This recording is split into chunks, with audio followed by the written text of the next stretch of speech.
Alright, The Lion King's officially like a decade and a half old, so I'm going to talk about this movie with some spoilers in it. But if you haven't seen The Lion King by now, what?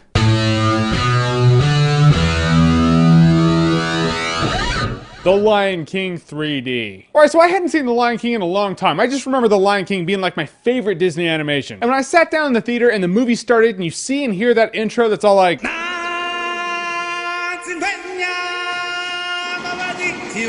I was like, awesome. It takes you right back, and the intro is the best. The intro has like no dialogue whatsoever. It's just that really classic Elton John song. And Rafiki's like inaugurating Simba or whatever. He's holding him up like Michael Jackson did with his kid over the balcony. So for me, I was like, all right, I haven't seen The Lion King since I was a kid. It's been years. So I was really interested. I was like, am I gonna like the movie like I did before? Am I gonna be like, oh, well, okay, I liked it as a kid, but now it's just, you know, whatever. And I was really surprised. I really liked this movie. I was kind of giddy watching the movie. I haven't felt like that since I was a kid, probably watching The Lion King. For me, The Lion King has everything. It has a really cool father figure, you know, it's Mufasa, the voice of Darth Vader, James Earl Jones. It has an awesome villain, which happens to be Mufasa's brother, which happens to be Simba's uncle. It has a relatable hero, because no matter who you are, you've been in that situation where you're like, I gotta step up and do something, I don't want to do it though. Path of least resistance, that's more fun, you know, Hakuna Matata and all that good stuff. And who are we kidding? He rocks that 90s hair middle part perfectly. And Scar is like the baddest of the bad. He always has been. He's voiced by Jeremy Irons. Right there, you're like, awesome. As long as Jeremy Irons isn't in Dungeons and Dragons, he's great. But I mean, he stages like the coup of the century. He prepares for the murkiest scam. He tries to kill Simba. He ends up killing Simba's father, who is his brother. He takes over the Pride Lands. He just wrecks everything. He's bad. And that stampede scene's like the coolest scene ever. I remember the stampede scene being the coolest scene with the coolest music. And when I watched it today, I was like, wow, that's like the coolest scene with the coolest music. Almost as cool as...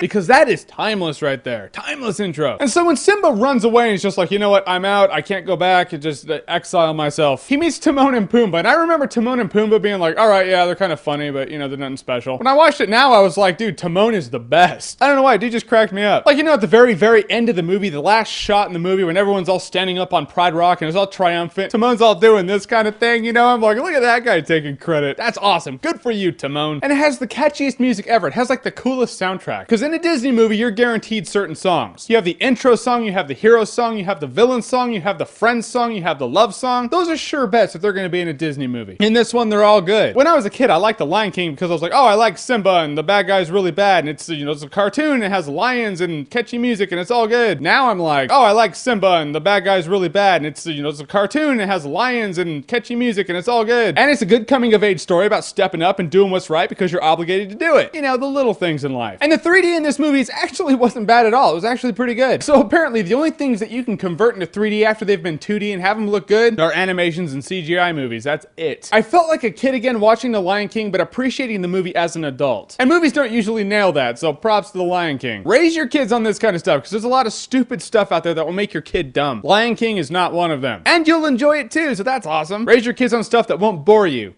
Good world. So cool characters, good hero, good story, great music, and a great morality tale for everyone to enjoy. The Lion King is still a classic. The Lion King is awesome-tacular.